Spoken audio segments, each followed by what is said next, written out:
Let's talk about why Kamala Harris lost. Not the election, but the narrative war. Because in modern politics, narrative is the battlefield. And the side that controls the story controls the people.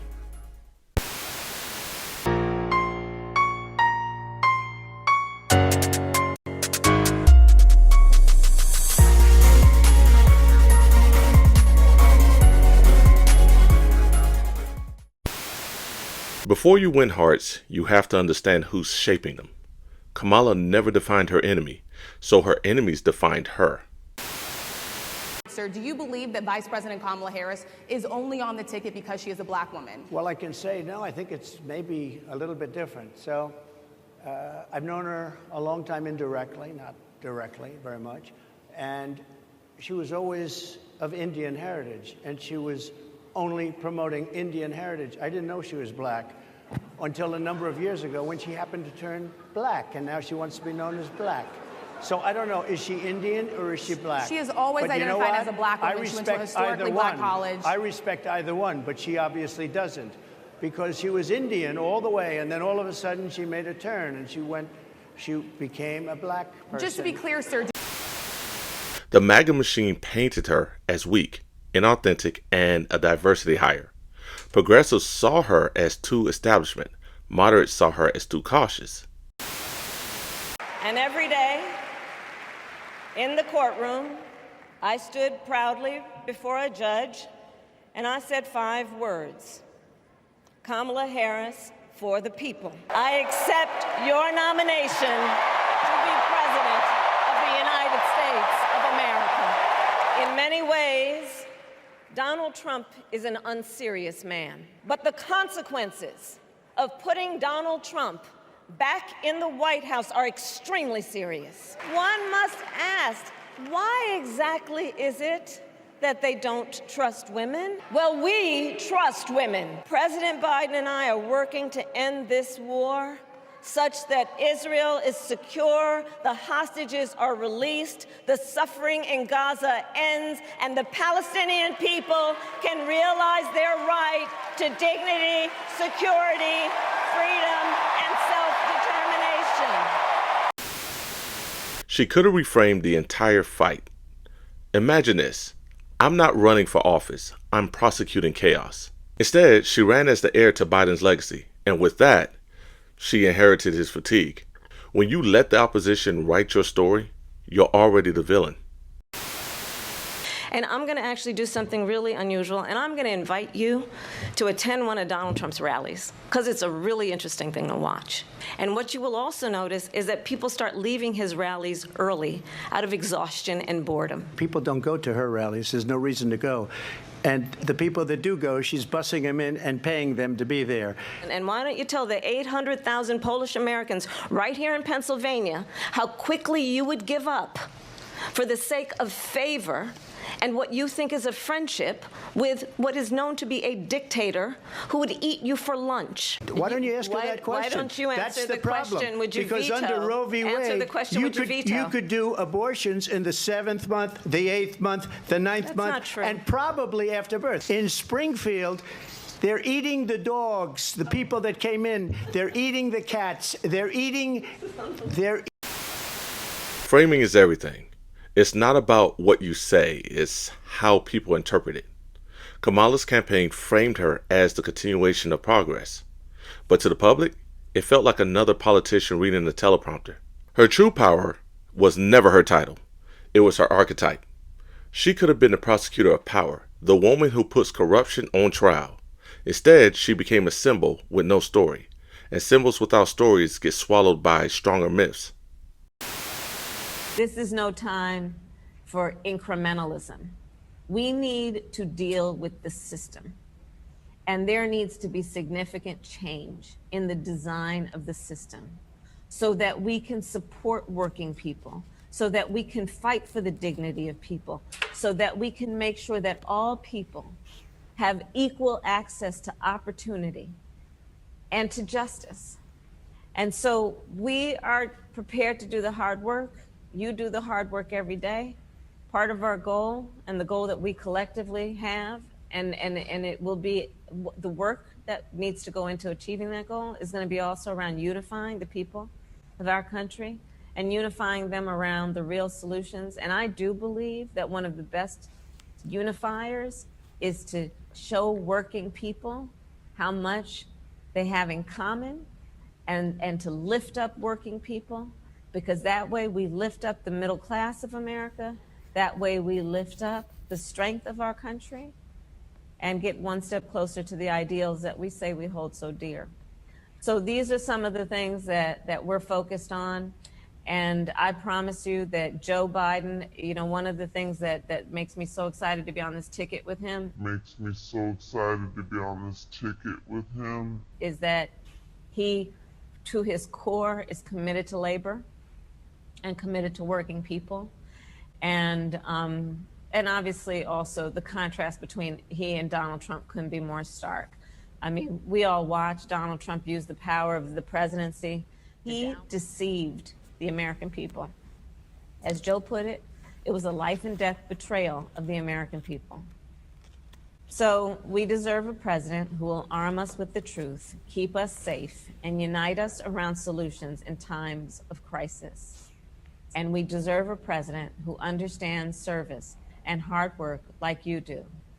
So let's elect Joe Biden as our next president so we can all get to work and get the job done of fighting to build back better. This is where emotion wins or dies. Her speeches were polished, but sterile. She sounded like press releases, not movements. Social media celebrated instead of confronted. But confrontation is connection in a polarized age. She said we're protecting democracy. What she should have said was, they tried to end America once, and I'm the woman who will never let that happen again. One line like that could have turned voters into believers. Kamala Harris ran for president by rushing to the radical left, embracing Bernie's plan for socialized medicine, calling for trillions in new taxes, attacking Joe Biden for racist policies. Voters rejected Harris. They smartly spotted a phony. But not Joe Biden. He's not that smart. Biden calls himself a transition candidate. He is handing over the reins to Kamala while they jointly embrace the radical left. Slow Joe and phony Kamala. Perfect together. Wrong for America.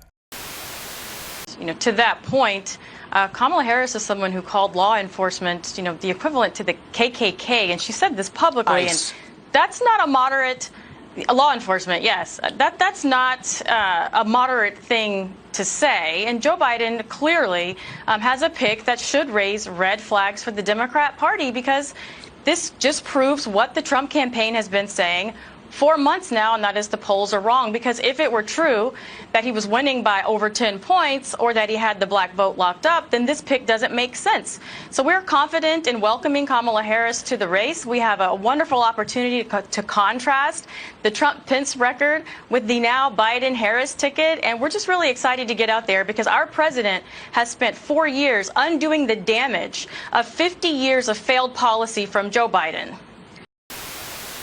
Every narrative gets attacked, but in politics, speed kills, and her campaign moved slow. By the time they crafted a rebuttal, the memes had already done the damage, and when Trump labeled her phony Kamala, her team stayed silent, hoping to stay presidential. But silence is surrender. She should have answered with fire. Nothing real fears a prosecutor. Instead, she let ridicule rewrite her image. When the public laughs at you, it's already too late to explain. So, hey, what's up, y'all? Today we're in the lower bottoms of West Oakland. We're going to be walking around asking the community what do they think about Kamala Harris potentially being the nominee for the next president of the United States.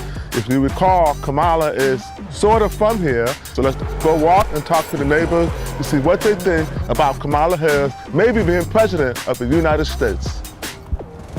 Hey, what's up, OG? All right, how you doing? Good morning. Hey, I'm doing interviews because I have some questions for you. What you think about Joe Biden? You think he should step down? Hey, ain't neither one of them worth a damn. What about Kamala? She's from Oakland. What about her being president? Oakland didn't back her.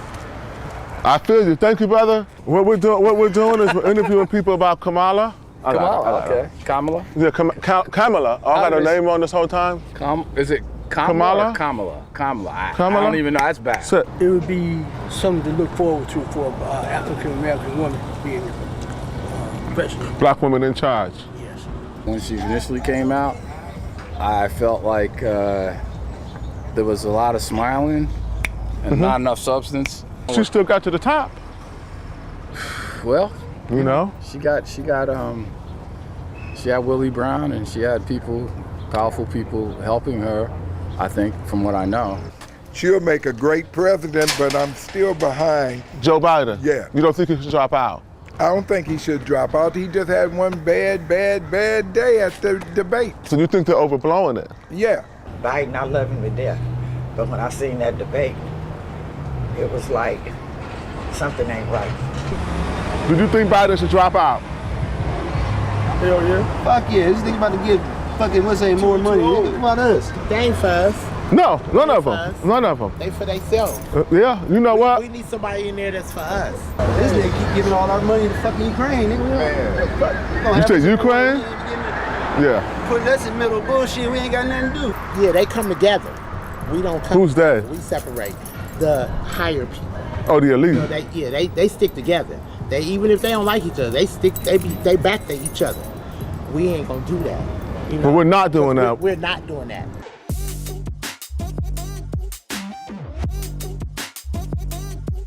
We did a couple interviews in the streets with mostly black people in West Oakland, where Kamala Harris was born. For the most part, a lot of older people showed that they're very loyal to the Democratic Party. We saw a big difference with younger voters. Most of them had an immediate negative reaction to the Democratic Party and Kamala. Also, most people did say, even the older people who were favorable toward the Democratic Party, most of them admitted that Biden just didn't look really good. They were shocked, and many of them think that he should drop out and let someone else step in and take over the party. Even the best story fades if you don't reinforce it. Kamala's campaign never gave people a rallying cry. No, yes we can. No, make America great again. No, stronger together. Identity was there, emotion wasn't, and politics without emotion is just management. She had no rhythm, no repetition, no mythos. And in politics, repetition creates faith. Kamala Harris didn't lose because she was unqualified. She lost because she fought a meme war with a press release. In narrative warfare, whoever controls the story controls the outcome, and she never seized control of hers. Because in modern politics, you don't win with facts, you win with frames.